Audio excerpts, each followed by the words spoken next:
மாலை வேளையில் பிதாவாகிய தேவனுக்கும் கர்த்தராகிய இயேசு கிறிஸ்துக்கும் மாலை வணக்கம் தெரிவித்துக் கொண்டு அந்த பாடத்துக்குள்ளே போகலாம். இந்த பாடத்தின் தலைப்பு என்னன்னாக்கா, இயேசு கிறிஸ்துவோடைய கேரக்டருக்குள்ளே நம்ம இருக்கணும். இயேசு கிறிஸ்துவோடைய கேரக்டருக்குள்ளே நம்ம இருந்தால் இயேசு கிறிஸ்துவ போல் நம்ம மாறுவோம் அப்படின்றது பார்க்கலாம். இப்போ இயேசு கிறிஸ்துவ போல் நம்ம மாறணும் அப்படின்னு சொல்லிட்டு நம்மளுக்கு எல்லாருக்குமே என்ன இருக்குதுங்க, ஒரு ஆசை இருக்குதுங்க. ஆனாலும் நம்ம என்ன பண்ணுறோம், ஒரு ஒரு சூழ்நிலையில் ஒரு ஒரு நேரத்தில் நம்ம என்ன பண்ணுறோம்னா தவறி போயிடணும். ஓடுறோம் விழுறோம். என்னன்னா இது ஒரு வாழ்க்கை, நம்மளால் ஓடி ஜெயிக்க முடியுமா, நம்மளால் இது ஆகுமா அப்புறம் அப்படின்னு சொல்லிட்டு கடைசியில் நம்மளே என்ன பண்ணுறோம், நம்மளே ஒரு தீர்மானம் பண்ணியிருக்கோம், நம்மளால் இது முடியாது. நான் முதல்ல இந்த மாதிரி இருந்தாலும் எல்லாம் இருந்துச்சு, இப்போ என்ன பண்ணுறது, நான் இப்போ ரெட்டை வேஷம் போட்டுனுக்கிறேன் இந்த உலகத்தில், கிறிஸ்துவாகவும் இருக்கிறேன், இப்படி உலகம் பிரகாரமாகவும் இருக்கிறேன், நான் என்னையே நான் ஏமாத்தின்னு இருக்கிறேனே அப்படின்னு சொல்லிட்டு நம்ம என்ன பண்ணுறோம், சில விஷயம் அநேக மக்களுடைய சிந்தனையில் இருக்கிறது. இது இன்றைக்கினா என்னன்னு பார்த்தீங்கன்னாக்கா, இப்போ வந்து பார்த்தீங்கன்னா கடைசி காலம்னு வந்துடுச்சுங்க. யாருடைய வயலில் பார்த்தாலும் கடைசி காலம், புரியுதுங்களா? இது வந்து இயேசு கிறிஸ்து என்ன சொன்னார்னா, நான் வர வரைக்கும் இது செய்யுங்கன்னார். அப்போத்தை எடுத்தார் இல்லைங்களா, நான் வர வரைக்கும் செய்யுங்கன்னு.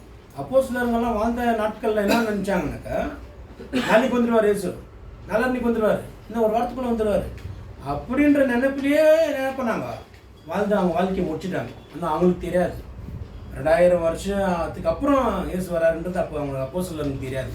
ஆனால் இன்றைக்கி எல்லாமே நம்ம கண்மாடி வச்சுட்டுக்கிறாரு, இன்றைக்கி நம்மளுக்கு கொடுத்துட்டுக்கிறாரு. அதை நம்ம கரெக்டாக நம்ம பயன்படுத்தணும். ஏன்னா தேவன் சொன்னார்னா செய்வார். மோசையை வந்து தேவன் தீர்மானிச்சுட்டார், என்ன பண்ணுன்ட்டு மோசையை வச்சுட்டான், ஜனங்களை வழி நடத்தணும் அப்படின்னு சொல்லி தீர்மானம் பண்ணிட்டார். அந்த மோசை என்னன்றாரு, நான் ஒரு திக்கு வாயி, எனக்கு மந்த நாவு, எனக்கு எதுவுமே தெரியாது, எனக்கெல்லாம் முடியாது அப்படின்னு சொல்லிட்டு சொல்கிறத நம்ம பார்க்குறோம். அப்போ என்ன அப்படின்னு பார்த்தீங்கன்னாக்கா, இன்றைக்கி நம்மளும் அதே தாங்க, என்னால் முடியாதுன்னு சொல்லிட்டு தான் இருக்கிறோம். ஆனால் அழைத்தவருக்கு தெரியும், யாரை அழைச்சா எந்த வேலை கொடுத்தா இந்த வேலையை செய்வாங்கன்னு சொல்லிட்டு அழைத்தவருக்கு தெரியும். நம்ம வந்து என்ன பண்ணக்கூடாது, அவர்கிட்ட என்னை விட்டுரு, என்னால் ஆகாது அப்படின்னு விட்டு நம்ம அவருக்கு நம்ம அட்வைஸ் பண்ணிட்டு இருக்கிறது நம்ம வேலை இல்லை.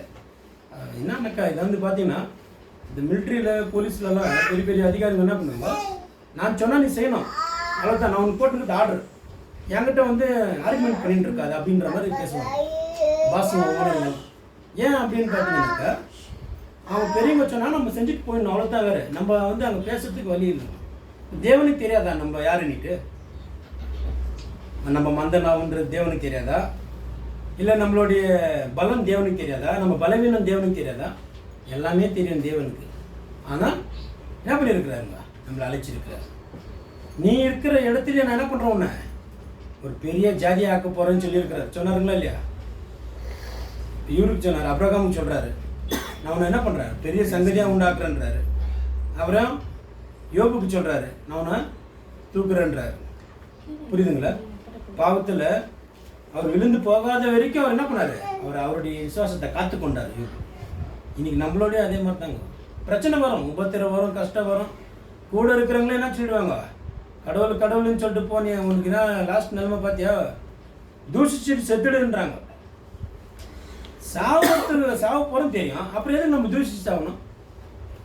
நன்றி ஆண்டவர்னு சொல்லிட்டு இவர் சார் பார்த்தீங்களா, சேவான், இவங்க அறியாத செய்கிறாங்க, இவங்க மன்னிங்க ஆண்டவர்னு சொல்லிட்டு கடைசியில் அந்த லாஸ்ட் மூமெண்ட்டில் கூட என்ன பண்ணுறாருங்க, அவங்க ஒப்பு கொடுக்குறாங்க. பார்த்துட்டார் அவர் அந்த ஒரு நிமிஷம், அந்த உயிர் போகிற நேரத்தில் என்ன பண்ணார், மேலே என்ன நடந்தது பார்த்துட்டாரு, தேவனை பார்த்துட்டாரு, இயேசு கிறிஸ்துவை பார்த்துட்டாரு, அங்கே பரலோகத்தில் என்ன நடந்ததுன்னு பார்த்துட்டாரு.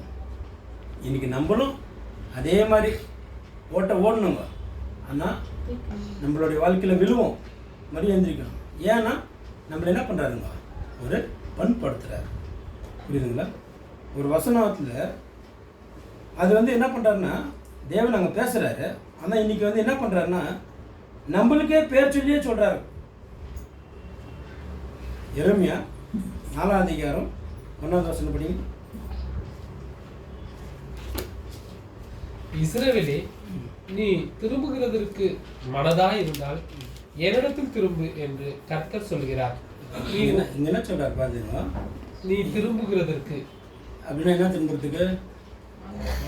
மனம் திரும்புறதுக்கு உனக்கு விருப்பமா இருந்துச்சுன்னா என்ன பண்ணு? என்னிடத்துல திரும்பிடு.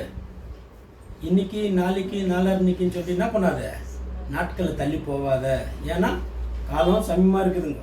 நம்ம எவ்வளோ சீக்கிரம் மனம் திருந்தணுமோ அவ்வளோ சீக்கிரம் மனம் திருந்தணும். இப்போ இஸ்ரேலுக்கு சொல்றாரு, அந்த இஸ்ரேல் இடத்துல அவருடைய பேரை எடுத்துட்டு நம்ம பேரை வச்சுக்கினாக்கா என்ன பண்ணுறாருங்க? நம்மள்டே பேசுகிறாருங்க. என்னன்றாருங்க? சவுந்தர், நீ மனம் திருந்ததுக்கு விருப்பம் இருந்தால் என்னிடத்தில் திரும்பிடு. என்கிட்ட சாக்கு போக்கெல்லாம் சொல்லாத. புரியுதுங்களா? தேவன் அன்பானவர் தான். புரியுதுங்களா? அந்த அவர் அடிச்சாருனாக்கா நம்மளால எழுந்திரிக்க முடியாது. கீழே கர்த்தர் சொல்லுகிறார், நீ உன் அருவருப்புகளை என் பார்வையில் நின்று அகற்றிவிட்டால் நீ இனி அலைந்து திரிவதில்லை. இங்க என்ன சொல்றாரு? உன்னுடைய அருவருப்புகளை நீ என்ன பண்ணு? அகற்றிடு. நம்மளுக்கு சந்தோஷமா இருக்குதுங்க. தேவனுக்கு என்னவாகுது? அது அருவருப்பாகுது. ஆனா நம்மளுக்கு இந்த உலகத்துல நம்ம உலகத்தோட உலக ஜனமா இருக்கிறதுனால நம்மளுக்கு என்னவாகுது? சந்தோஷமாகுது. இது ஒன்றும் தப்பு இல்லை அப்படின்ற மாதிரி இருக்குதுங்க. ஆனா தேவனுக்கு இது அருவருப்பா இருக்குது. அருவருப்பான காரியங்களை என்ன பண்ண? உன்னுடைய இடத்துலேருந்து எடுத்து போட்டுடுன்றார். வக்கீல அதுதானா? 2வது வசனம், நீ உண்மையோடும் நியாயத்தோடும் நீதியோடும் கர்த்தருடைய ஜீவனை கொண்டு ஆணையிடுவாய். புறஜாதிகளும் அவருக்குள் ஆசீர்வதிக்கப்பட்டு அவருக்குள் மேன்மை பாராட்டுவார்கள். அதாங்க நீ என்ன பண்ணு? கடவுளுக்குள்ள உண்மையா இருன்றாரு. ஏன்னாக்கா இந்த உலக மனுஷர்கள்ட்ட நம்ம என்ன பண்ணலாம்? விஷயம் போடலாம். புரியுதுங்களா? இப்போ பார்த்தீங்கன்னாக்கா யூடியூப்பில் அதெல்லாம் பார்த்தீங்கன்னா அவங்க பேசுகிறது அவங்க பண்ணுறது எல்லாமே ரொம்ப இதுவாக இருக்கும். ஆனால் அவங்க பர்சனல் லைஃப் பார்த்தா மோசமாக இருக்கும். ரீலுக்கும் ரொம்ப வித்தியாசம் இருக்குதுங்க. இது வந்து சும்மா வீடியோக்கு ஒசரம் என்ன பண்ணுறாங்க, ஒரு பணக்கார மாதிரி நடிக்கிடுவாங்க, நல்லா ட்ரெஸ் போட்டுக்குவாங்க, கடன் வாங்கியாவது கூட என்ன பண்ணுவாங்க, நல்லா பேசுறதுக்கு இது பண்ணுவாங்க. ஆனால் உண்மையான அவங்க வாழ்க்கை வந்து பார்த்திங்கன்னா வேறு மாதிரி இருக்கும். நம்மளுடைய வாழ்க்கை ரியல் லைஃப்னாக்கா உலகம் முன்னாடி நம்ம எப்படியா நடிக்கலாங்க, ஜனங்க முன்னாடி எப்படியானா பேசலாம். நான் ரொம்ப நீதிமானு, நான் ரொம்ப நியாயாதிபதி நான் அப்படின்னு நம்ம பேசலாங்க. ஆனால் மனுஷன் என்ன பண்ணுறாரு? தேவன் இதயத்தை பார்க்குறாரு. உன்னுடைய இதயம் மோசமாக இருந்துச்சுன்னா நீ புரோஜனம் இல்லைன்றார். அதுக்காக தான் சொல்கிறாரு. அப்போ நம்ம வந்து புறஜாதி மக்கள் மத்தியில் இருக்கிறோம். ஏன் அப்படின்னா நம்மளுடைய சாட்சி அவங்க வெளியே வரணும். புரியுதுங்களா? இப்போ பார்த்தீங்கன்னா ஒருத்தர் ஒரு ஏரியாவில் இருக்கிறோம். புரியுதுங்களா? இப்போ ஏரியா விட்டு நம்ம எல்லாம் வந்து இங்கே சேர்ந்துருக்குறோம். இங்கே நம்ம என்ன வேணால் பேசலாங்க. தேவன் இவ்வளோ ஆசீர்வதிச்சார், தேவன் நம்மளை இவ்வளோ வழிநடத்தினார், நிறைய கதைகள் பேசலாம். ஆனால் நம்ம பக்கத்து வீட்டில் நம்ம எப்படி இருக்கிறோம், நம்ம சாட்சி எப்படி இருக்குது? புரியுதுங்களா? அவன் மோசமானவங்க அப்படின்ற மாதிரி இருக்கிறோமா? அவர் பரவாயில்ல, நல்ல மனுஷன் அப்படின்ற கேரக்டருக்கு நம்ம ஏன்னாக்கா நம்ம வாழ்கிற வாழ்க்கை பக்கத்து வீட்டுக்காருக்கு தெரியணுங்க. பக்கத்து வீட்டுக்காருக்கே தெரியல, எதிர் வீட்டுக்காருக்கே தெரியலன்னாக்கா அப்போது என்ன இல்லை, நம்ம ஸ்ட்ராங்காக நிற்கலன்னு. 2வது வருஷம் ஆயிடுச்சுங்களா? அப்போது இந்த கடைசி காலத்தில் இருக்கிற நம்மளுக்கு என்ன பண்ணுறாரு? தேவன் ஒவ்வொரு விஷயத்தையும் வெளிப்படுத்துகிறாரு. இன்னொரு வசனம் படிங்க. 2 பேதுரு 3ஆம் அதிகாரம் 11 14 வரைக்கும். அது ஒன்றுனா படிங்க. இப்படி இவைகள் எல்லாம் அழிந்து போகிறதாய் இருக்கிறபடியால் நீங்கள் எப்படிப்பட்ட பரிசுத்த நடக்கையும் தேவ பக்தியும் உள்ளவர்களாய் இருக்க வேண்டும். அதான் இப்போ என்னன்றாரு? இப்படி இருக்கு உலகம் அப்படித்தாங்க இருக்கும். உலகத்தை பற்றி நம்ம கவலைப்படுறதுனால நமக்கு ஒன்றும் யூஸ் இல்லைங்க. உலகம் அப்படி தான் இருக்கும். அந்த இப்படி இருக்கிறதுனால நம்ம எப்படி இருக்கிறோம்? பரிசுத்த நடத்தி நம்ம எப்படி இருக்கிறோம்? அவங்கள நம்ம குறை சொல்லிட்டு இருக்கிறோமா, இல்லை நம்மளுடைய குறைகளை நம்ம சரிப்படுத்தி கொண்டிருக்கிறோமான்றது நம்ம பார்க்கணும்.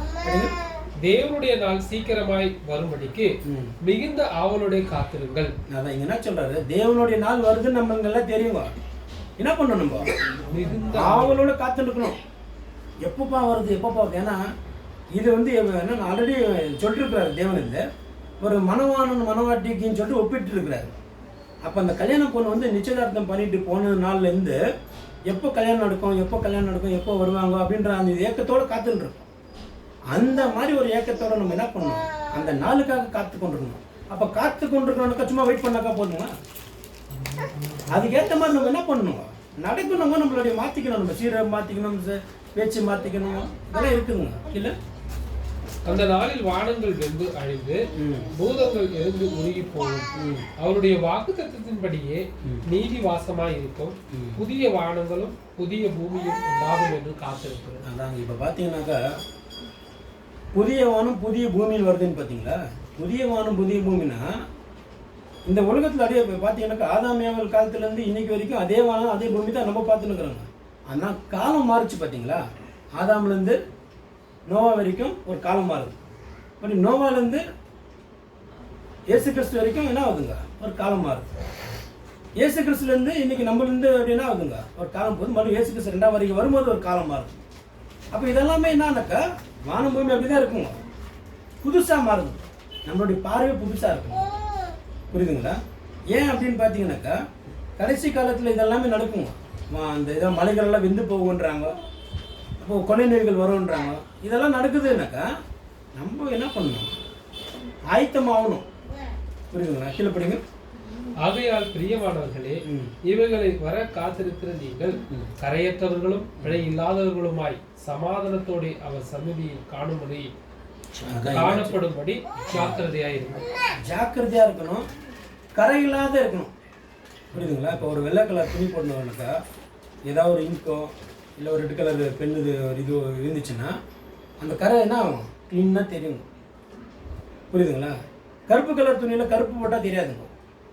இது நம்மளுக்கு கொடுத்துருக்கு பரிசுத்தமாக இருக்கிறதுக்கு நம்மளை அழைச்சிருக்கிறாரு. அப்போ பரிசுத்தமாக இருக்கணுக்கா அந்த சின்ன கரை கூட என்ன பண்ணக்கூடாது, மேலே இருக்கக்கூடாதுங்க. சின்ன கரைனா என்ன அர்த்தம்னா ஒரு தவறு பண்ணக்கூடாது, ஒரு மிஸ்டேக் பண்ணக்கூடாது. நம்ம பேசுகிறதும் நம்ம பார்க்குறதும் நம்ம சிந்திக்கிறதும் நம்ம செய்யறது கூட எல்லாமே என்ன இருக்கணும், பர்ஃபெக்டாக இருக்கணும் அப்படின்றது சொல்கிறாங்க. கீழே படிங்க. மேலும் நம்முடைய கர்த்தரின் நீடிய பொறுமையை ரட்சிப்பென்று எண்ணுங்கள்.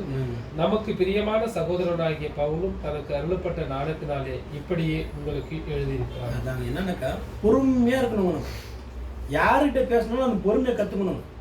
ஏன் அப்படின்னு பார்த்தீங்கன்னாக்கா நம்மளுக்குள்ளே இருக்கிறவர் நம்ம வெளியே காட்டணும். நம்மளுக்குள்ளே இருக்கிற தேவனுடைய சாயலை நம்ம வெளியே கொண்டு வரணும்னாக்கா நம்ம கிறிஸ்துவோடைய சாயலுக்கு நம்ம ஒப்பாக இருக்கிறோன்னா அவருடைய பொறுமையை நம்ம எப்படி காட்டணும், புரியுதுங்களா? பேசுகிற விதத்தில் தான் காட்ட முடியுங்க. ஏன்னா மணிக்கணக்கில் நம்ம யார்ட்டையும் பேச போகிறதில்ல. 1 ஹவர் 2 ஹவர் 3 ஹவர் உட்காந்து பேச போகிறோம். பேசுறது எவ்வளோ, ஒரு 10 நிமிஷம் 15 நிமிஷம் பேசணும். அந்த பேசுகிற நிமிஷத்தில் என்ன பண்ணணும், உன்னுடைய சாயலை காட்டு, உனக்குள்ளே இருக்கிற ஒரு யாருன்றது நீ காட்டு அப்படின்னு சொல்கிறாரு. அப்போ இன்றைக்கி நம்ம என்ன பண்ணுறோம், யார்கிட்ட பேசுகிறோம் அப்படின்ட்டு நம்ம சிந்தித்து பார்க்கணும். ஆயிடுச்சுங்களா? அது 14 வரைக்கும் ஆயிடுச்சு. ஓகே. அப்போ என்ன அப்படின்னு பார்த்தீங்கன்னாக்கா இயேசு கிறிஸ்துக்குள்ளே நம்ம இருக்கிறோம், இயேசு கிறிஸ்துக்குள்ளே நம்ம இருக்கிறோம். நம்ம சொல்கிற வாயாற்றியால் சொல்கிறது மட்டும் இல்லைங்க, கேரக்டரில் நம்ம பேச்சில் நம்ம என்ன பண்ணணும், அவரை காட்டணும். நம்மளை பார்த்தாக்கா இவங்க கிறிஸ்துவன்னு சொல்லணும், இவங்க கிறிஸ்துவங்கப்பா, இவங்க வாழ்க்கை எனக்கு ரொம்ப பிடிச்சிருக்கு. நம்மலாம் வந்து பார்த்தீங்கன்னா இப்போ அப்போஸ்தலர்லாம் வந்து சில பேர் நம்ம ரோல் மாடலாம் வச்சுட்டு இருக்கோம். ஓகே, அப்போஸ்தலர் மாதிரி நம்ம மாறணும், ரோல் மாதிரி இருக்கணும், பேதர் மாதிரி நம்ம இருக்கிறோன்னு ஆசைப்படுறோம்னாக்கா முயற்சி பண்ணால் தானே முடியும். முயற்சி பண்ணாத இருந்தால் முடியாதுங்க. அப்போ நம்மளுடைய வாழ்க்கையில் ஒவ்வொரு நாளும் நம்ம என்ன பண்ணணும், முயற்சி பண்ணிக்கினே இருக்கணும். புரியுதுங்களா? இன்னொரு வசனம் படிங்க. லூக்கா 21ஆம் அதிகாரம் 26 படிங்க. வானத்தின் சத்துவங்கள் அசைக்கப்படும். ஆதலால் பூமியின் மேல் வரும் ஆபத்துக்களுக்கு பயந்து எதிர்பார்த்திருக்கிறதினால் மனுஷனுடைய இருதயம் சோர்ந்து போகும். அதாங்க இன்னைக்கு என்னன்னாக்கா மனுஷனுடைய இதயம் அடிக்கடி என்ன இருக்குங்க, சோர்ந்து போயிடுது. எப்பப்பா வரும் அப்படின்ற மாதிரி நம்ம என்ன பண்ணுறோம், இது பண்ணுறோம். அதுலேயும் 34 படிங்க. உங்கள் இருதயங்கள் பெரும் திண்டியினாலும் வெறியினாலும் லௌகீக கவலைகளினாலும் பாரமடையாத படிக்கும் நீங்கள் இணையாத நேரத்தில் அந்த நாள் உங்கள் மேல் வராத படிக்கும் எச்சரிக்கையாக இருக்கும். இங்கே என்னக்கா நம்மளுக்கு இந்த டைமில் நிறைய கவலைங்க, புரியுதுங்களா? வீட்டுக்கு லோன் கட்டணும்னு கவலை, வண்டிக்கு டியூ கட்டணும்னு கவலை, பசங்களை ஸ்கூலில் படிக்கணும் ஃபீஸ் கட்டணும்னு கவலை, புரியுதுங்களா? ஒவ்வொரு நாளும் ஒரு கவலைங்க. என்னைக்காவது நம்ம கவலை இல்லாத இருக்கிறோமா? ஒவ்வொரு நாளும் தூங்கி ஏன்ச்சாலே ஒரு கவலை தான். பாலுக்கு காசு இல்லைன்றதான், சக்கரை இல்லைன்றதான் என்ன ஆகுதுங்க அது, என்னப்பா இது உலகம் நம்மளுக்கு அப்படின்ற மாதிரி ஆகிடும். ஆனால் தேவனுடைய நாட்களில் எப்படி இருக்கோம் நம்ம? பால் போய் வாங்கவும் தேவையில்லை, சக்கரை போட தேவையில்லை, ஒன்றும் தேவை. புரியுதுங்களா? சந்தோஷமாக இருக்கலாம் நம்ம. அப்போ அந்த நாளுக்காக என்ன பண்ணணும்? நம்ம ரெடியாகணும். எப்பப்போ உங்கள் நாள் வரும், நான் செல்லுப்பா ரெடியாக்குறேன்னு. அப்போ நம்ம என்ன பண்ணணும்? யார்ட்டாவது பேசும்போது கூட இந்த 2 வார்த்தை சொல்லணும். தேவனுடைய நாள் ரொம்ப சீக்கிரமாக இருக்குது, நம்ம ஆயத்தமாகணும். நீங்கள் எப்படி இருந்தாலும் சரிங்க, இதுக்கப்புறம் என்ன பண்ணுங்க? மனம் திரும்புங்க. புரியுதுங்களா? தேவன் அதை தான் நம்மளை எதிர்பார்க்குறாருங்க. நீ மனம் திரும்புங்கன்னு.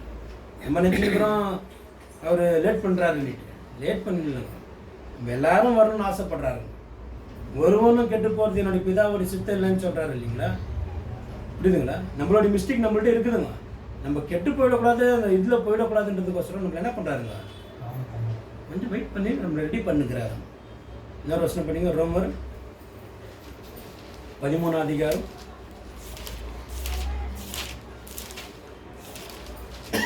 11 14 வரைக்கும் ஒன்று படிங்க. நித்திரையை விட்டு எழுந்திருக்கத்தக்க வேலையாயிற்றதென்று நாம் காலத்தை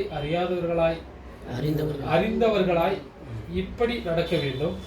நாம் விசுவாசிகளான போது ரட்சிப்பு சமீபமாய் இருந்ததை பார்க்கிறோம், இப்பொழுது அது நமக்கு அதிக சமீபமாய் இருக்கிறது. அதாங்க என்னன்னாக்கா, காலத்தை பார்த்தா நம்மளுக்கு என்ன ஆயிடுச்சு? கிளியராக தெரிஞ்சிடுச்சுங்க. அவர் வர போகிறாருன்னு தெரிஞ்சிடுச்சு. நம்ம என்ன பண்ணோம்? இந்த தூக்கத்தெல்லாம் விட்டு ரெடி ஆகணும்னாக்கா, தூக்கம்னாக்கா இந்த உலக மயக்கத்துலனால என்ன பண்ணோம்? வெளியே வரணும். அப்போ அதெல்லாம் வெளியே வந்து நம்ம என்ன பண்ணோம்? நம்மளை இது பண்ணிக்கணும். கீழே பிடிக்கும். இரவு சென்று போயிற்று, பகல் சமீபமாயிற்று. அதான் இங்கே என்ன சொல்கிறாருன்னா, பகல் அப்படின்னு சொல்லும்போது இரவு சென்று போயிடுச்சுன்னா நம்மளுடைய பாவத்துக்குரிய காரியங்கள்லாம் நம்மளை விட்டு போயிடுச்சுங்க. நம்ம எப்போ தேவனை தெரிஞ்சு கொண்டு ஞானஸ்தானம் எடுத்து நம்மளை உள்ளே வந்துட்டோமோ நம்மளுடைய பாவத்து காரியெல்லாம் விட்டு போயிடுச்சு. நம்ம இப்போ எப்படி இருக்கிறோம்? பகலில் இருக்கிற மாதிரி இருக்கணும். மத்தியானத்தில் எப்படி இருக்குங்க? வெளிச்சம். அந்த மாதிரி வெளிச்சத்தின் பிள்ளைகளாக நம்ம இருக்கணும். நம்ம வாழ்க்கை வெளிச்சமாக இருக்கணும், நம்ம பேச்சு வெளிச்சமாக இருக்கணும், நம்ம பழக்க வழக்கம் வெளிச்சமாக இருக்கணுன்றாரு. எதுக்காக அங்கே சொல்கிறாருனாக்கா, நம்மளுக்கும் இப்போ பார்த்தீங்கன்னாக்கா இந்த உலகமே வந்து கிறிஸ்துவுக்கு முன் கிறிஸ்துவுக்கு பின்னுன்ட்டு ஒரு வரலாறு காட்டுது. நம்மளும் அதே மாதிரி தான். கிறிஸ்துவுக்கு முன் கிறிஸ்துவுக்கு பின்னு. இப்போ கிறிஸ்துவ அறியாத போது நம்ம எப்படி இருந்தோம், கிறிஸ்து அறிஞ்ச பிறகு எப்படி இருக்கிறோம். அப்போ கிறிஸ்துவ அறிஞ்ச பிறகும் நம்ம அதே மாதிரி இருக்கிறோம்னாக்கா நம்ம அறிஞ்சோம் பிரயோஜனம் இல்லைன்றதை நம்ம பார்க்குறோம். இல்லை படிங்க. ஆகையால் அந்தகாரத்தின் கிரியைகளை நாம் தள்ளிவிட்டு ஒளியின் ஆயுதங்களை தரித்துக் கொள்ளப்படவும். அதாங்க அந்த காலத்துலனாக்கா யாருக்கும் தெரியாத பாவங்கள் நம்ம செய்வோம். புரியுதுங்களா? அவங்களுக்கு தெரியாது, இவங்களுக்கு தெரியாது, அவங்களுக்கு தெரியாது, நம்ம ஒரு பாவத்தை செஞ்சுட்டு இருக்கோம். சில பேரெல்லாம் வந்து பார்த்தீங்கன்னாக்கா ஒரு விஷயத்தில் பலவீனமாக இருப்பாங்க. புரியுதுங்களா? அது எது விஷயம்னு அவங்களுக்கு தான் தெரியும். இப்போ ஒருத்தர் சாப்பிட்ற விஷயத்தில் இருப்பாங்க, ஒருத்தர் குடிக்கிற விஷயத்தில் இருப்பாங்க, ஒருத்தர் இந்த காசு விஷயத்தில் கொஞ்சம் இதுவாக இருப்பாங்க, ஒருத்தர் ஒரு விஷயத்தில் இருப்பாங்க. ஆனால் நம்ம என்ன பண்ணோம்? அந்த அந்தகார விஷயங்கள்லாம் என்ன பண்ணணும்? தள்ளி போட்டுட்டு ஒளியின் ஆயுதத்தை என்ன பண்ணணும்? தரித்து கொள்ளணும். அப்போ ஒளியின் ஆயுதம் நம்ம தரித்து கொண்டாக்கா நம்ம ஒளியின் மக்களை நம்ம என்ன பண்ணிட்டு இருக்கிறோம்? மாறுறோம். நம்ம புள்ளியை நம்ம ஏதாவது தப்பு அடிக்கிறோம்னாக்கா, ஏன் அடிக்கிறோங்க? மறுபடியும் இன்னொரு டைம் தப்பு பண்ணக்கூடாது, நம்மளே நல்லா வளரணுன்றதுக்கு தாங்க. அந்த மாதிரி தேவன் நம்மளை கண்டிக்கிறாருன்னாக்கா என்னத்துக்குங்க? நம்மளை சீர்படுத்துறாரு. அப்படிங்க. களியாட்டும் வெறியும் வேசித்தனமும் காமவிகாரமும் வாக்குவாதமும் போராமையும் உள்ளவர்களாய் நடவாமல் பகலிலே நடக்கிறவர்களைப் போல சீராய் நடக்க கடவோம். சீராக நடக்கணும். பகலில் நடக்கிற மாதிரி நம்ம என்ன பண்ணணும்? சீராக நடக்கணும். இப்போ பார்த்தீங்கன்னாக்கா அந்த காலத்துல இந்த காலம் வரைக்கும் மரத்துக்கெல்லாம் வந்து ஒரே மாதிரி தாங்க இருக்கிற கேரக்டர். எலுமிச்சை பழம் என்ன கொடுங்க? புளிப்புத்தான் கொடுக்கும், எலுமிச்சை தான் கொடுக்கும். மாங்காய் மரம் மாங்காய் தான் கொடுக்கும், தேங்காய் மரம் அது எதாவது மாறுதா? அது மழை வந்தாலும் புயல் அடித்தாலும் என்ன ஆனாலும் அதோடைய சுபாவம் மாறத்தில்லைங்க. ஆனால் நம்மளுடைய சுபாவம் அப்பப்போ மாறிடுது. அலலியா அலலியா அலலியான்றோம், அப்புறம் இல்லையான்றோமா இப்படிங்க. சர்ச்சிலெல்லாம் பார்த்தீங்கன்னாக்கா சபைகளில் அவங்க பேசுகிறத பார்த்தாக்கா பரிசுத்த ஆவியில் தான் இவங்க பேசிட்டு இருக்கிறாங்க, அந்த அளவுக்கு இதாக இருக்குது. அந்த அவங்க பர்சனல் லைஃப்பை போய் பார்த்தாக்கா ஒன்றுமே இல்லை, ஜீரோ. ஆனால் இன்றைக்கி நம்ம அப்படி இருக்கக்கூடாது. புரியுதுங்களா? இப்போ நான் ஆதி காலத்தில் நிறைய சபைகளுக்கு போயிருக்கிறேன். அப்போ போயிருக்கும்போது நிறைய சபைகள் அவங்க வீட்டில் சர்ச்சுக்கு வரும்போது அவங்க பார்த்தா ரொம்ப நல்லா பேசுவாங்க நம்மள்கிட்ட. அவங்க பிரதர், சோதரம் பிரதர், எப்படி இருக்கிறீங்க பிரதர், நல்லா இருக்கிறீங்களா, அவங்க சாப்பிடும் பிரதர்னு பேசுவாங்க சர்ச்சில். நானும் ஃபாதர் ரவுண்ட்ஸ் போவேன். அப்போ பார்த்தா கொலை சண்டை போட்டுன்னு இருப்பாங்க. அவங்க தான் பிரதர் சிஸ்டர்னு சொன்னவங்க என்ன பண்ணுறாங்க, சண்டை போட்டுக்கிறாங்க. அப்போ என்ன அப்படின்னு பார்த்தீங்கன்னாக்கா அவங்களுடைய கேரக்டர் என்ன இல்லை, அங்கே உண்மையாக இல்லைன்றது பார்க்குறாங்க. ஆயிடுச்சுங்களா அது 14 வரைக்கும்? துரிச்சைகளுக்கு இடமாக உடலை பேணாமல் இருந்து கர்த்தராகிய இயேசு கிறிஸ்துவை தரித்துக் கொள்ளுங்கள். அது என்னன்றாரு, துரு இச்சைகள் அப்படின்னா பார்க்குறதுக்கெல்லாம் ஆசை வச்சிடக்கூடாது. அது நமக்கு தேவையில்லை, புரியுதுங்களா? அந்த வருத்தினா அது ஒரு அந்த செயல் நம்மளுக்கு ஒரு கெட்ட செயலாக இருக்கும், யூஸ் இல்லாத இருக்கும். அது மேலெல்லாம் ஆசை வச்சிருவோம். நம்மளே என்ன பண்ணுவோம், நம்ம சரீரத்தை கெடுத்துக்கொள்ளும். நீதிமொழிகளில் ஒரு வசனம் வருது, 23 அதிகாரம் 23 வசனம் நினைக்கிறேன். அது வந்து மதுவை பற்றி இப்போ போட்டிருக்கிறாங்க, ட்ரிங்க்ஸை பற்றி போட்டிருக்கிறாங்க. அது தங்கம் மாதிரி ஜொலிக்கும், அதை பார்க்காத. அது பாம்பு மாதிரி உள்ளே இறங்கும், நீ படுத்துட்டு இருப்ப, கப்பலில் மிதக்கிற மாதிரியே இருக்கும், உன்னை அடிப்பாங்க, உனக்கு வலிக்காது. அப்போ உன்னை கண் அப்படியே மயக்கும். அது கண்ணாடியில் பார்த்தா அப்படியே தங்கம் மாதிரி ஜொலிக்கும். அப்போ எனக்கு ஒரு டவுட்டு, ஒருவேளை அந்த காலத்துல இதெல்லாம் இருந்துச்சோ, புரியுதுங்களா? ஏன்னா இவ்வளோ கிளியராக அதை பற்றி எழுதும் போது அது நம்மளுக்கு என்ன ஆகுது, ஒரு மாதிரி ஷேக் ஆகுதுங்க. அது படி நான் சொன்னேன் 27 வருது படிங்க. வேசி ஆழமான படுகொலி, அதான் 23-27 வேசி ஆழமான படுகொலி, பரஸ்திரி இடுக்கமான கிணறு, அவள் கொலைக்காரனை போல பதிவிருந்து மனுஷருக்குள்ளே பாதகரை பெருக பண்ணுகிறாள். ஐயோ, யாருக்கு வேதனை, யாருக்கு துக்கம், யாருக்கு சண்டைகள், யாருக்கு புலம்பல், யாருக்கு காரணமில்லாத காயங்கள், 31 அதான் காயங்கள், யாருக்கு ரத்தம் கலங்கின கண்கள், மதுபானம் இருக்கும் இடத்தில் தங்கி தரிப்பவர்களுக்கும் கலப்புள்ள சாராயத்தை நாடுகிறவர்களுக்கும் தானே. அதை என்ன பண்ணுறான், சாயாரமே போட்டுக்கிறாங்க. மதுபானம் ரத்த வர்ணமாய் இருந்து பார்க்கறதுக்கு ரத்தம் மாதிரி இருக்கும். அப்புறம் பாத்திரத்தில் பளபளப்பாய் தோன்றும் போது கண்ணாடி கிளாஸ்ல போட்டு அது தங்க மாதிரி பளபளன்னு ஜொலிக்கும். நீ அதை பாராதே, அதை பார்க்காத. அது மெதுவாய் இறங்கும், மெதுவாக அடி உள்ளே இறங்கும், தொண்டை நிதானம் அடி. அப்புறம் முடிவிலே அது பாம்பை போல் கடிக்கும். அது உள்ளே போயிட்டு போயிருங்கன்னா அது பாம்பு மாதிரி அப்படியே படம் எடுத்து ஆடுற மாதிரி ஆயிடுதுங்க உடம்பு. அப்புறம் விரியனை போல் தீண்டும். விரியன் பாம்பு எப்படி தீண்டுது பார்த்தீங்களா, அந்த மாதிரி ஆடுது. அப்புறம் கீழே படிங்க. உன் கண்கள் பரஸ்திரிகளை நோக்கும். அப்போ பாருங்க, எல்லாமே போட்டுக்கிறாங்க. நீ குடிச்சிட்டாக்கா உன் கண்ணு ரெட்டாக மாறிடும். பரஸ்திரியை பார்க்கனாக்கா யாருன்னே தெரியாது அந்த பொண்ணை போய் என்ன பண்ணும், முறைச்சி பார்ப்ப அப்படின்னு போட்டுருங்க. அப்புறம் உன் உள்ளம் தாறுமாறுவானவர்களை பேசும். உள்ள என்ன பண்ணுங்க, தேவையில்லாததெல்லாம் பேசுது, புரியுதுங்களா? இவருக்கும் எனக்கு சம்மந்தமே இருக்காது. இவர் எங்கேயாவது தான் அவங்க பசங்களுக்கு நாஷ்டா வாங்கிறதுக்கு தான் வந்திருப்பாரு, இல்லை இட்லி வாங்கிறதுக்கு வந்திருப்பாரு. அவருக்கு எனக்கு சம்மந்தமே இல்லை. அவரை பார்த்து மறைக்கிறது. அப்போ என்ன ஆகுது, சண்டை உண்டாகுது. அவர் என்னப்பா ஏன்ப்பா என்னை மறைக்கிறேன்னு கேட்பார். நான் தான் அவரை முறைச்சிருப்பேன், அவரை நான் முறைச்சிட்டு நான் அவரே கேட்பேன், என்ன என்னை முறைக்கிறியா அப்படின்னு அவரு கேட்பேன். தாறுமாறா பேசும், என்ன பேசுனே தெரியாதுங்க. அப்புறம் நீ நடுக்கடலிலே சயனிக்கிறத்தக்கவனை போல கடல்ல நடுக்கப்பலில் போயின்னு மாதிரி ஆடினே போயின்னு இருப்போம். பாய மரத்தடியிலே படுத்திருக்கிறதை போலவும், அந்த பாய் மரம் இருக்கு இல்லையா ரவுண்டா, அதுல படுத்துக்கினாக்கா எப்படி மிதங்கிட்டு இருக்கோம். இருக்கும். நம்ம ரோட்ல நடந்துட்டு போயிட்டு இருக்கும்போது உடம்பு அப்படி ஆகிட்டு இருக்குமா. அப்புறம் என்னை அடித்தார்கள். அப்போ அடிப்பாங்க நம்மள, ஏன்னாக்கா நம்ம பண்ற பேச்செல்லாம் இருக்குது இல்லையா, நம்மள அடிப்பாங்க. அப்போ நோகவில்லை, நம்மளுக்கு வலிக்காது. என்னை அறைந்தார்கள், எனக்கு கண்ணத்துல விடுவாங்க 2 பேர், என்னடா அப்படின்னு சொல்லி 2 பேர் விடுவாங்க. அப்போ நம்மளுக்கு எனக்கு வலிக்காது. சொரணை இல்லை, சொன்னா போயிடுச்சு. நான் அதை அது ஏன் சொன்ன போயிடுச்சுன்னா, நமக்கு எதாவது ஆப்ரேஷன் பண்ணும்போது என்ன பண்ணுவாங்க, மயக்க ஊசி போடுறாங்க. மயக்க ஊசி இல்லை, அது மறுக்கிற மாதிரி ஒரு ஊசி போடுவாங்க. அந்த மாதிரி ஆயிடுமா உடம்பு, அடிச்சாலும் வலிக்காது.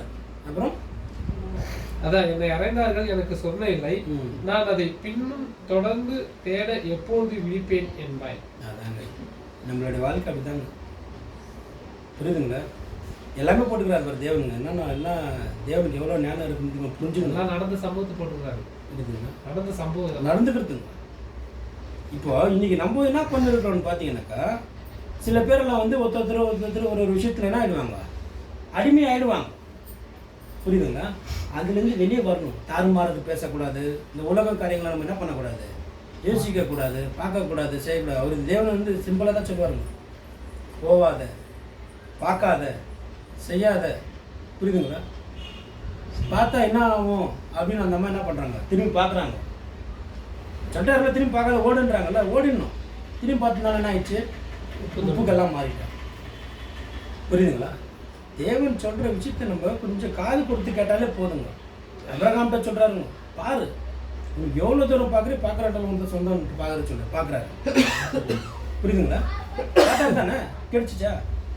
மோசைக்கிட்ட சொல்கிறாரு பேசுன்றார். அவர் பேசினா அந்த காணாந்த தேசத்துக்குள்ளே போயிட்டு இருப்பாரோ என்ன. ஒரே நிமிஷம் கோவப்பட்டுருந்தனால என்ன ஆயிடுச்சுங்க, பேசுகிற இடத்துல அடிச்சிட்டாரு, தேவன் இவரை அடிச்சிட்டாரு. அவ்வளோதான் விஷயம். இன்றைக்கி நம்மளுக்கும் அதே தான் வாழ்க்கை. புரியுதுங்களா? எந்த வசனம் படிச்சுருப்போம்? நீதிமொழிகள் அதாச்சும் இப்போ இது படிங்க, 1 கொரிந்தியர் படிங்க. 1 கொரிந்தியர் 1 வசனம். சகோதரரே, நீங்கள் எல்லோரும் ஒரே காரியத்தை பேசவும் பிரிவினைகள் இல்லாமல் ஏக மனதும் ஏக யோசனையும் உள்ளவர்களாய் சீர்பொருந்தி இருக்கவும் வேண்டும் என்று நம்முடைய கர்த்தராகிய இயேசு கிறிஸ்துவின் நாமத்தினாலே உங்களுக்கு புத்தி சொல்கிறேன். நம்ம என்ன பண்ணோம், ஒரே காரியம் என்ன பேசணும், தேவனுடைய வார்த்தையை தாங்க. இயேசு கிறிஸ்துவோடைய வருகை வரப்போகுதுன்றது அந்த ஏக மனதோடு இருக்கணும், ஏக சிந்தனையோடு இருக்கணும். அதை தான் நம்ம என்ன பண்ணோம், பேசிக்கிட்டு இருக்கணும். வேறு காரியக்கு நம்ம பேசி என்ன பண்ணக்கூடாதுங்க, டைமை வேஸ்ட் பண்ணக்கூடாதுங்க. இன்னொரு வசனம் படிங்க. யாக்கோபு 3 16-17. வைராக்கியம் விரோதமும் எங்கே உண்டோ அங்கே கலகமும் சகல துர்செய்கைகளும் உண்டு.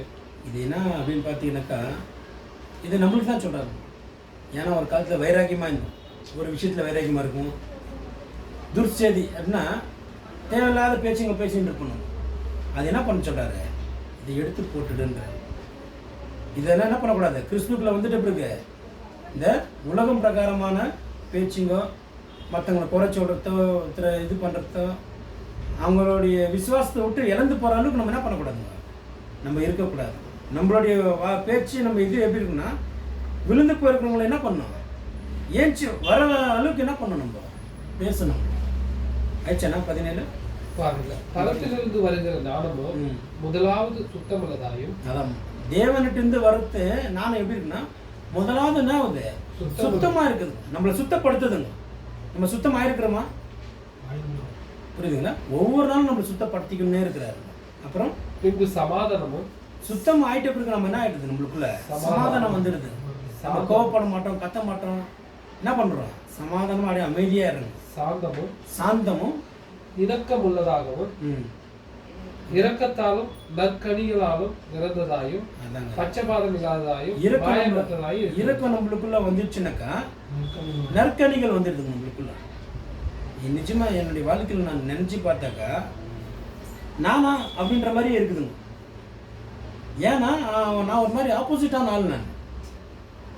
நானே ஒரு பெரிய பிச்சைக்காரன் நிலைமையில் இருக்கிறேன். நான் என்னை நற்கனிகள் எப்படி மாற்றிட்டு இருக்கிறார்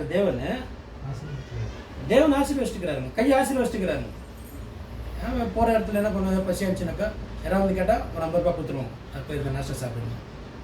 இன்னும் யாராவது வந்துட்டு குழந்தைக்கு உடம்பு சரியில்லை ரொம்ப இதாகுதுன்னா ஒரு 500 ரூபா கொடுத்துருவோம். ஆனால் என்கிட்ட காசு எப்பவுமே இருக்காதுங்க. ஆனால் அவங்க வந்து இந்த மாதிரி சொல்கிற டைம் என்கிட்ட இருக்கும், கொடுத்துருவோம், தாங்க போங்க ஹாஸ்பிட்டலுக்கு பாருங்க அப்படின்னு.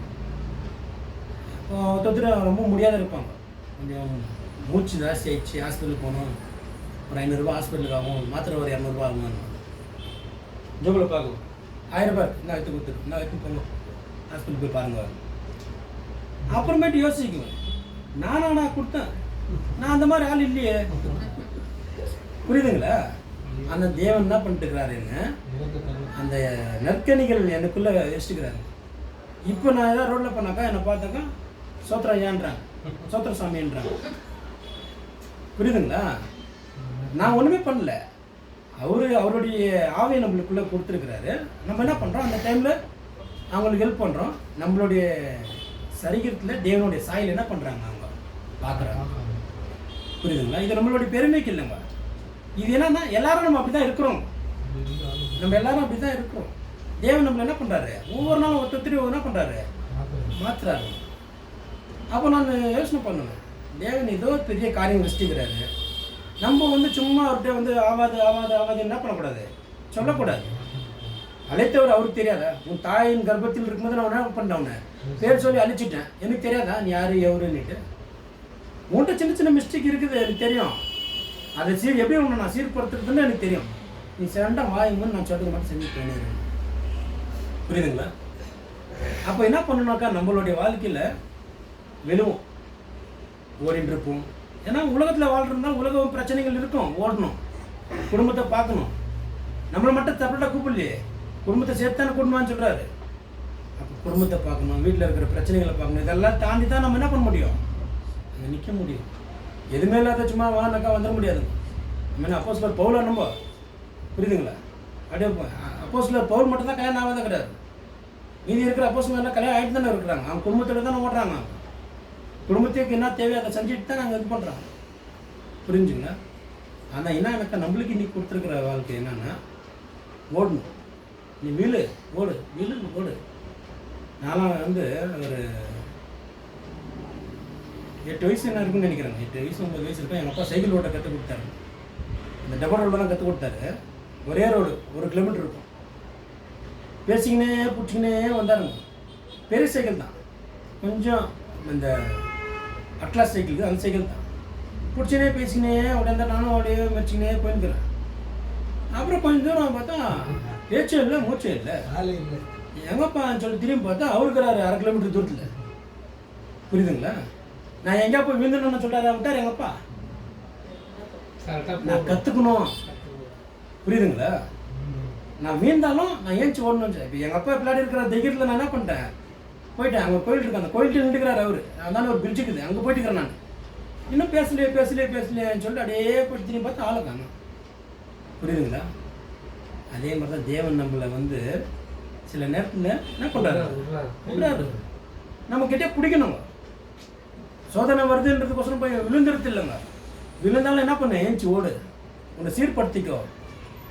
நான் உங்க கூட இருக்கிறேன், உங்க பின்னாடி நான் இருக்கிறேன்றாருங்க. அதை நம்ம மனசில் வச்சுக்கணும். புரியுதுங்களா? யார் இருந்தாலும் இல்லைனாலும் நம்ம அப்பா நம்ம கூட இருந்தாக்கா நம்மளுக்கு ஒரு தைரியம் ஜாஸ்திங்க. புரியுதுங்களா? யாக்கோபா பச்சுங்க, அது யாக்கோபு 5ஆம் அதிகாரம் 5ஆம் அதிகாரம் 7, 8, 9 படிங்க.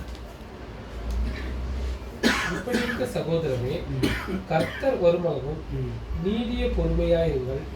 இதோ பயிரிடுகிறவன் பூமியின் நற்பலனை அடைய வேண்டும் என்று முன்மாறியும் பின்மாறியும் வருமானமும் நீடிய பொறுமையோட காத்திருக்கிறார். அதாங்க இங்க என்ன சொல்றாருன்னா, ஒரு விவசாயத்தை குறித்து பேசுறாரு. ஒரு விவசாயி என்ன பண்றாரு, விதைய போடுறாரு. விதைய போட்ட உடனே அறுக்கிறதுக்கு ஆகுதா? இல்லை, ஆகாது. அது வளரணும், வளைச்சி வேறு விட்டு வளர்ந்து வந்த பிறகு கனி கொடுத்த பிறகு அதுக்கப்புறம் அதை அறுப்பாங்க. கம்மினாலும் 45 நாள் 50 நாள் 60 நாள் என்ன பண்ணணும், பொறுமையோடு காத்துன்னு இருக்கணும். அப்போ தான் என்ன பண்ண முடியும், அந்த கனியை அறுக்க முடியும். இது வந்து அரிசி பருப்பு அந்த மாதிரி இதுங்க. நம்மள வந்து என்ன மாதிரி இதுன்னா, நம்மள என்ன மாதிரி விதை தெரியுமா, நம்ம மூங்கில் மாதிரி. மூங்கில் பார்த்துக்கிறீங்களா? அது விதை போட்டாக்கா 2 வருஷம் 3 வருஷம் மேலே மொழிக்காதான். கேட்டுக்கிறீங்களா? 3 வருஷம் மேலே அந்த மொழியே வராதான். அந்த இது புதுசாக வருது, அந்த இதே வராதான். குருத்து புது குருத்து வருது இல்லையா, அந்த குருத்தே வராதான்.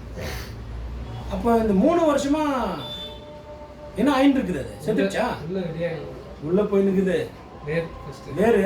ஏன்னா மேலே வந்து நிற்கிறதுக்கு அந்த வேறு என்ன ஆகுது, உள்ளே போயினே இருக்குது. அந்த 3 வருஷமா உள்ளே போயினே இருக்குது அது வேறு, அதை ஸ்டாங்க் படுத்திக்குது. இன்னைக்கு நம்மளும் அதே மாதிரி தாங்க. புரியுதுங்களா?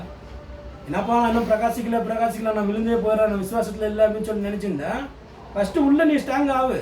அப்புறம் நீ வெளியே போய் மற்றவங்களுக்கு சொல்கிற அளவுக்கு நான் என்ன பண்ணுறேன், உன்னை தகுதிப்படுத்துகிறேன். நான் நீ உள்ளே வரலன்னு சொல்லிட்டு அப்புறம் டெய்லி தோண்டி பார்த்துனே இரு, அப்போ வந்துடும் அது. புரியுதுங்களா?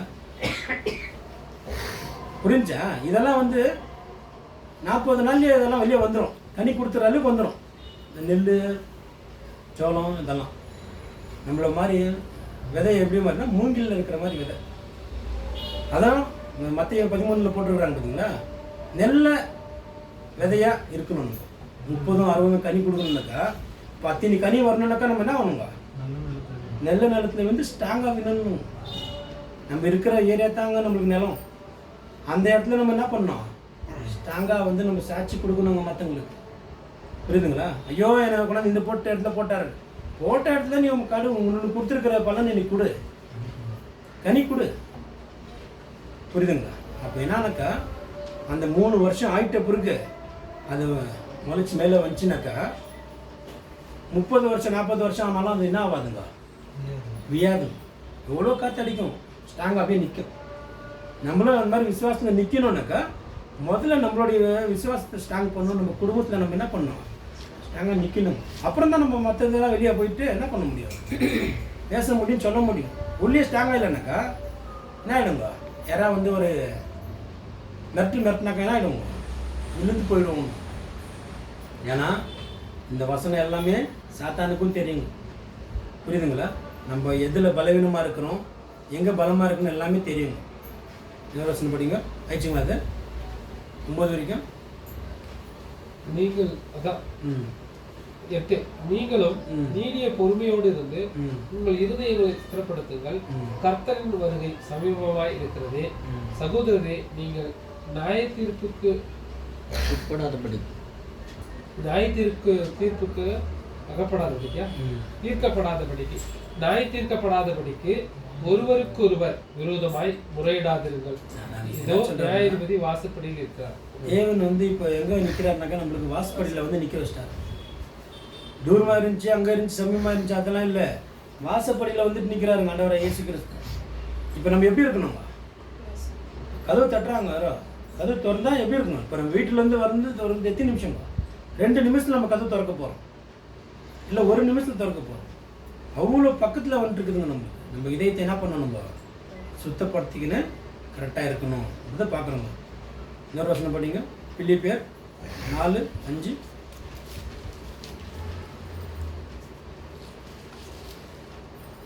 பிலிப்பியர் 4:5. கர்த்தருக்குள் உங்கள் சாந்த குணம் எல்லா மனுஷருக்கும் தெரிந்திருப்பதாக கர்த்தர் சமீபமாக இருக்கிறார். அதாங்க, தேவனுடைய வார்த்தை சமீபமாக இருக்குன்னு தெரியும்.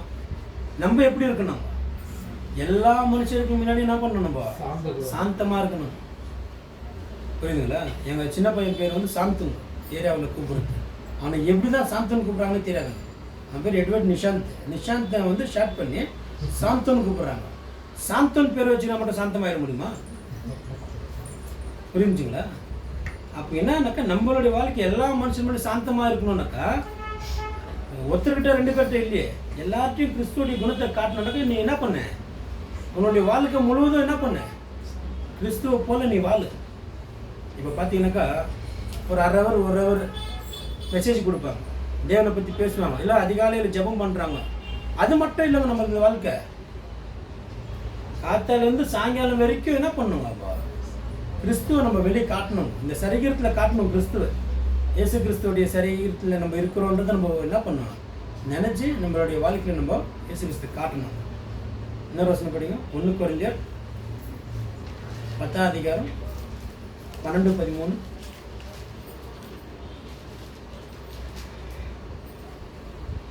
இப்படி இருக்க தன்னை நிற்கிறேன் என்று எண்ணுகிறவன் விழாதபடிக்கு எச்சரிக்கையாக இருக்க கடவன். அதாங்க, நம்ம நிற்கிறோன்றவங்க விழாதபடிக்கு என்ன பண்ணணும், எச்சரிப்பாக இருக்கணும். நான் ஆரம்பத்தில் கிறிஸ்துவில் வந்து புதுசில் ரொம்ப வாஞ்சிங்க எனக்கு. அப்போலாம் வந்து பார்த்தீங்கன்னாக்கா இவன் சத்தியம் தெரியாது, இன்னும் இயேசுவை தெரியும். எங்கே போனாலும் பைபிள் வச்சுருந்தாங்க போகணும். என் கையில் பைபிள் இருக்கு, படிக்க தெரியாது, கையில் பைபிள் வச்சுக்குவேன். எங்கே போனாலும் பைபிள் கையில் வச்சுக்குவேன். ஏதோ ஒரு கல்யாணத்துக்கு போனாலும் கையில் பைபிள் வச்சுன்னு போவேன். இப்போ அந்த கல்யாண பொண்ணுக்கும் கல்யாண மாப்பிள்ளைக்கும் பைபிள் தலைமையில் வச்சு ஜம்ப் பண்ணிட்டு வருவேன். ஒரு பர்த்டேக்கு போனோம்னா அங்கே போய் குழந்தைக்கு ஜம்ப் பண்ணிட்டு வருவேன். அப்படியே லைஃப் ஒரு மாறினே இருந்துச்சு. ஒரு நாள் என்ன ஆகிடுச்சு, வீட்டுக்கிட்ட ஒரு அம்மாவுக்கு வந்து பேய் பிடிச்சிச்சு. பேய் பிடிச்சி அது முடிவுலாம் போட்டு நாக்கெல்லாம் நீட்டு ஆடி நிற்குதுங்க. எனக்கு வந்துச்சு கோவம். வீட்டுக்கு குடுக்குன்னு ஓடி பைபிள் தூக்கி ஓடியாந்துட்டு இயேசு நாமத்தில் நான் சொல்கிறேன், நீ அந்த சகோதரி விட்டு வெளியே போ, அப்போல போ சாத்தானே அப்படின்னு சொல்லிட்டு வச்சேன் பாருங்க. அது போட்டு நாக்கு பாருங்க, பைபிளை போட்டு ஓடணும் தான் வீட்டுக்கு நான். புரியுதுங்களா? அப்போ என்னன்னா பைபிளை மட்டும் எடுத்து போய் வச்சா பை ஓட்டிடுமா? புரியுதுங்களா? அப்போ கை காலெல்லாம் அப்படியே கட்ட கட்டன்னு முதல்ல எடுத்து வச்சுங்க. ஏன்னா பேய் நேரடியாக பார்த்துட்ட மாதிரி ஆகி ஒரு ஃபீலிங். அந்த அம்மா முடிக்கிட்டெல்லாம் வச்சு போட்டு நாக்க அப்படின்னாக்கா எப்படி இருக்குங்க? நைட்டில் நேரம் நைட் டைமில் தான். அப்புறம் நினச்சிக்கணும், பைபிள் சாத்தானுக்கும் தெரியும் நல்லா இருக்கு, நம்ம என்ன பண்ணக்கூடாது, தேடக்கூடாது. வீட்டில் வச்சு அன்றைக்கி தொடர்ந்து விட்டுருந்தாங்க, வெளியெல்லாம் எடுத்துன்னு போகிறதே இல்லாமல் வீட்டில் உட்காந்து ஏதாவது வசனம் படிக்கும்போது பார்த்துக்கணும்.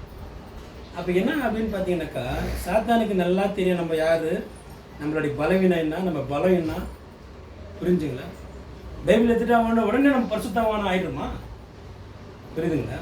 நம்ம பரிசுத்தம் ஆகணும்னாக்கா அவருடைய வார்த்தைப்படி நம்ம நடக்கணும். அப்போ தான் பேய் போடும். பைபிளில் கூட ஒரு இடத்துல இருக்குதுங்க, பேதர் அப்போஸ்தலருங்க பேய் போட்டுருவாங்க.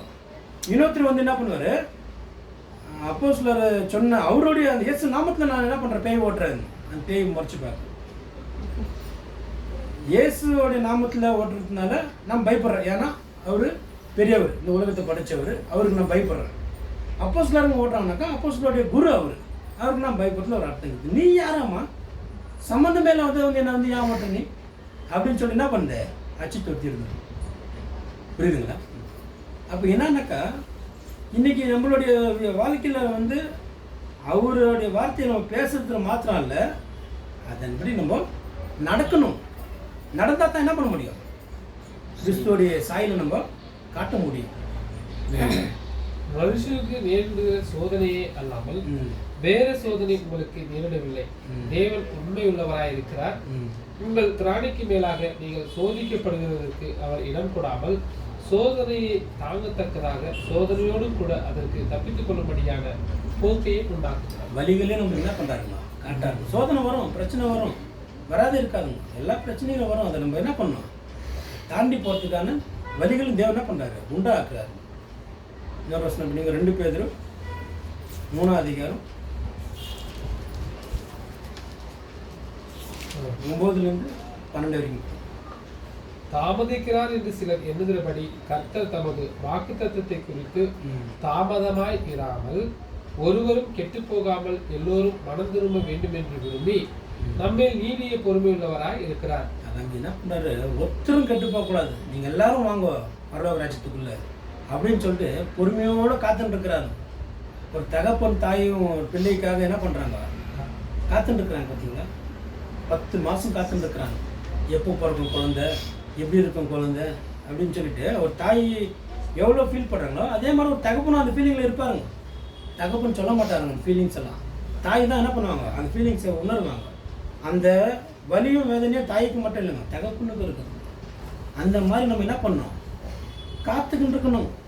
எப்போ தேவனுடைய ராஜ்யம் வரப்போகுது, நம்ம எப்போ என்ன பண்ண போகிறோம், அவரை பார்க்க போகிறோம். நம்ம என்ன பண்ண போகிறோம், ஒரு தூதர்களை போல் ஏஞ்சல்ஸ் போல் நம்ம என்ன பண்ண போகிறோம், நிற்க போகிறோம். அப்படின்னும் போது எப்படி இருக்கும் உங்களுக்கு? இதுக்கெல்லாம் நம்ம என்ன பண்ணணும், அந்த வார்த்தைக்கு என்ன பண்ணுறாரு, அவர் நம்மளுக்காக காத்துட்டு இருக்கிறாரு. நம்ம என்ன பண்ணணும், அவருக்காக காத்துட்டு இருக்கிறதுக்கு ரெடி ஆகணும். பொறுமையோடு காத்துட்டு இருக்கிறாரா, ஒருத்தரும் கெட்டு போகிறது தேவனுடைய சித்தம் இல்லைங்க. பொறுமையோடு காத்துட்டு இருக்கிறாரு. நம்ம என்ன பண்ணணும், அதுக்குள்ள நம்மளை சீர்படுத்திக்கணும். ஆயிடுச்சுங்களா? 10 படிங்க. கர்த்தருடைய நாள் இரவிலே திருடன் வருகிற விதமாய் வரும். அப்பொழுது வானங்கள் மடமட என்று அகன்று போகும், பூதங்கள் வெந்து உருகி போகும், பூமியும் அதில் உள்ள கிரியைகளும் எரிந்து அழிந்து போகும்.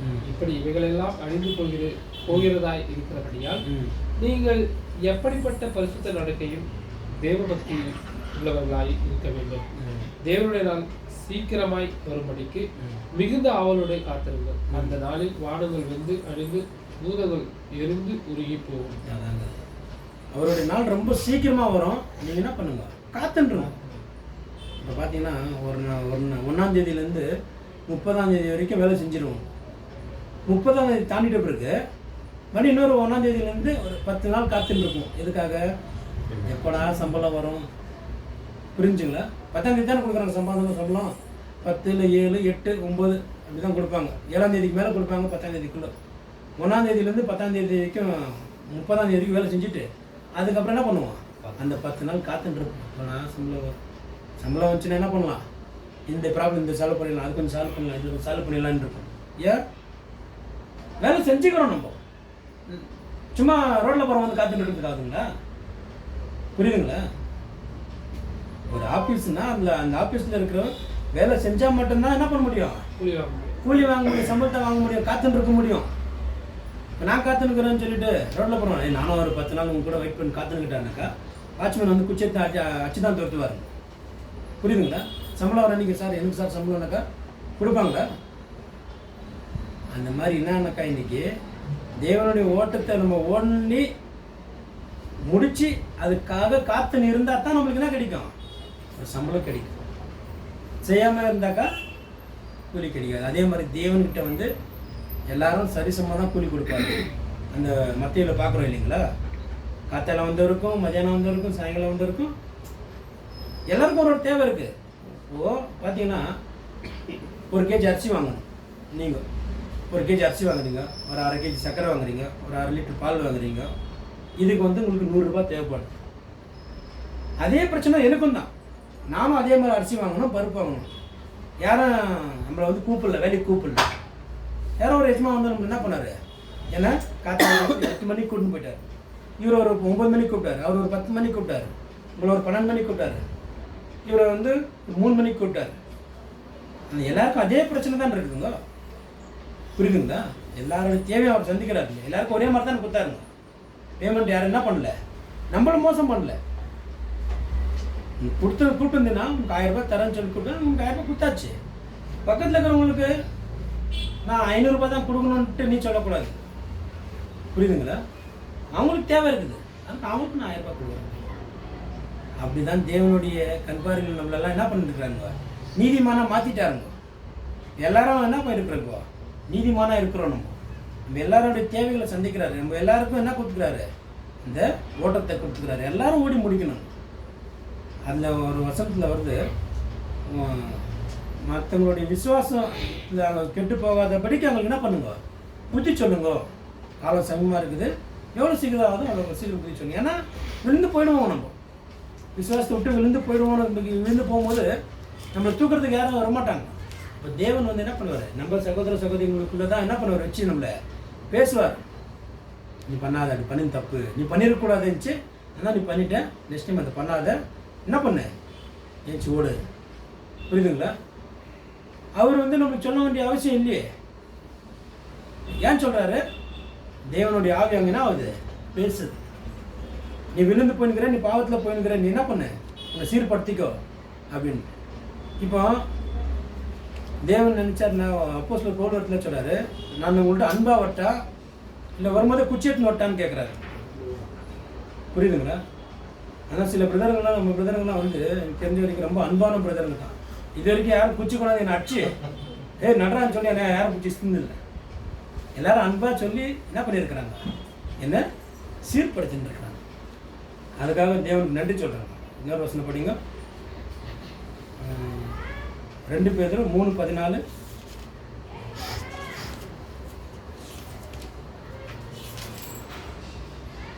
ஆகையால் பிரியமானவர்களே, இவைகளை வர காத்திருக்கிற நீங்கள் கரையற்றவர்களும் பிழையில்லாதவர்களுமாய் சமாதானத்தோட அவர் சன்னதியில் காணப்படும்படி ஜாக்கிரதையா இருக்கணும். நம்ம என்ன பண்ணணும், ரொம்ப ஜாக்கிரதையா இருக்கணும், கரையற்று இருக்கணும்.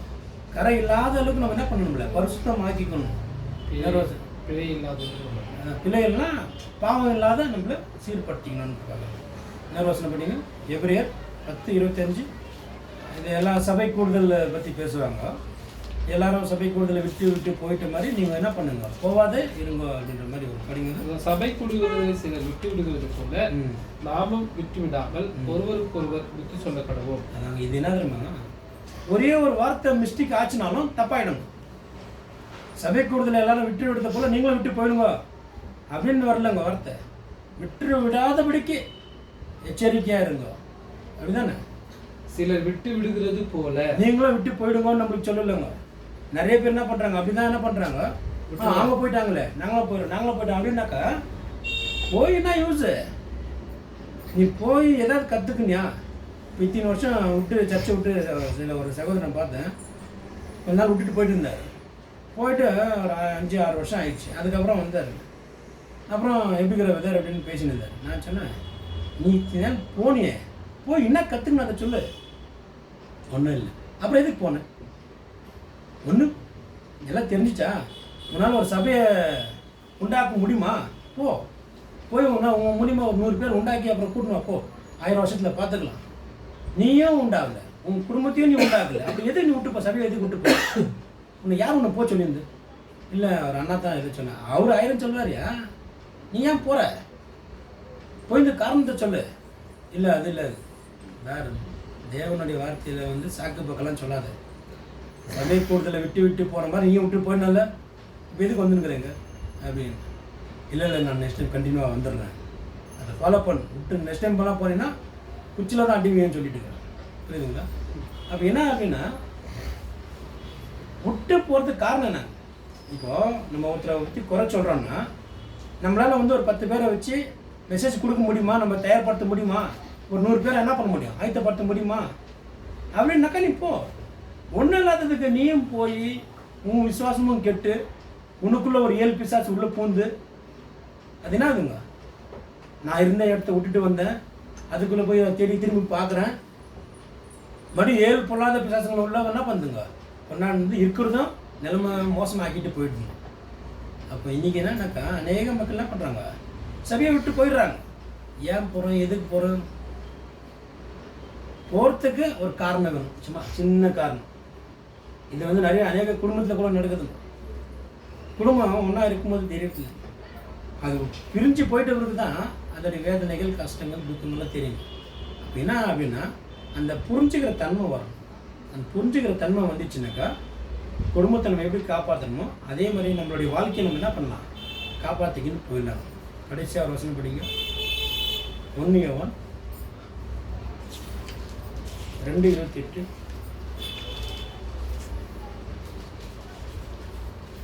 இப்படி இருக்க பிள்ளைகளே, அவர் வெளிப்படும் போது நாம் அவர் வருகையில் அவருக்கு முன்பாக வெட்கப்பட்டு போகாமல் தைரியம் உள்ளவர்களாய் இருக்கும்படிக்கு அவரில் நிலைத்திருந்தது. அப்ப என்ன சொல்றாரு? அவர் வரும்போது இத்தனை நாள் காத்துனுக்குறோம் இல்லையா? அவர் வரும்போது நம்ம வெட்கப்பட்டு போயிடாதபடிக்கு என்ன பண்ணணும்? நம்மளுடைய விசுவாசத்தை காத்துக்கணும், தைரியமாக நிற்கணும். புரியுதுங்களா? அப்போ அந்த நம்மளுடைய நம்மளுடைய வேலை கரெக்டாக இருந்துச்சு, நான் கரெக்டாக செஞ்சு முடிச்சுட்டேன் அப்படின்னும் போது அந்த சம்பளம் வாங்கும்போது என்ன ஆகாதுங்க? கை கூசாது, தைரியமாக போய் நிற்கும். கொடு சார் சம்பளத்தை அப்படின்ட்டு. நம்ம கரெக்டாக வேலை செய்யலைனாக்கா அந்த காசு வாங்கும்போது நம்ம குத்துவோம், ஒரு மாதிரி குத்துவோம். அந்த மாதிரி நம்ம கடவுளுடைய வார்த்தையை நம்ம கேட்டு நடந்து அவருக்கு உண்மையாக நம்ம இருந்தாக்கா இயேசு கிறிஸ்து வருகையில் நம்ம என்ன பண்ணுவோம்? உண்மையாக நிற்குவோம். நம்ம நான் கரெக்டாக வந்துட்டேன்பா, மற்றவங்க நம்மளுக்கு சொல்ல தேவையில்லை, நம்மளுக்கு நம்மளே சொல்லிக்கலாம் நான் கரெக்டாக இருக்கிறேன் அப்படின்னு. அப்படி நம்ம உண்மை இல்லாத போயிட்டாக்கா நம்ம அது மாதிரி நிற்க முடியாதுங்க. உடம்பு ஒரு மாதிரி கூசிட்டு என்ன ஆகிடும்? வெக்கப்பட்டு போயிடுவோம். ஐயோ விட்டுட்டுனே கடைசி மூமெண்ட்டில் போய் விட்டுட்டுனே, எனக்கு தெரியாத போயிடுச்சே, கொஞ்ச நாள் வந்து தெரியாத போயிடுச்சு விட்டுட்டுனேன்னு சொல்லிட்டு இந்த 10 கன்னிகைகள் கதைக்குது இல்லைங்களா? 5 கன்னிகைகள் போனாங்க, 5 கன்னிகைகள் எண்ணெய் எடுத்துன்னு போகாது போயிட்டாங்கன்ட்டு அந்த மாதிரி ஆகிடும். இதெல்லாமே பைபிளில் இருக்குதுங்க. பைபிளில் எல்லாத்துக்கும் வசனம் இருக்குது. எப்படி இருக்கணும், எப்படி இருக்கக்கூடாது, எப்படி வாழ்ந்தாங்க ஜனங்க பாருங்க. இது எப்படி இருக்குது பாருங்க. இது இப்போ ஆதாம் ஏவாள் நம்ம பார்க்கணும், இப்படிதான். அப்போ உலகம் தோட்டத்துக்கு முன்னாடி எப்படி இருந்துச்சு காமிச்சாரா? உலகம் எப்படி உண்டாச்சு, எப்படி உண்டாக்கப்பட்டதுன்னு காமிச்சாரு. உலகத்தில் முதல்ல மனுஷனை நான் எப்படி படித்தேன் அதையும் காமிச்சாரா? மழையே வராதே இருந்துச்சு, மழை வர வச்சார். மழை என்ன நடந்துச்சுன்னு காமிச்சாரா? புரியுதுங்களா? அப்புறம் அப்ரஹாமை காமிச்சார்.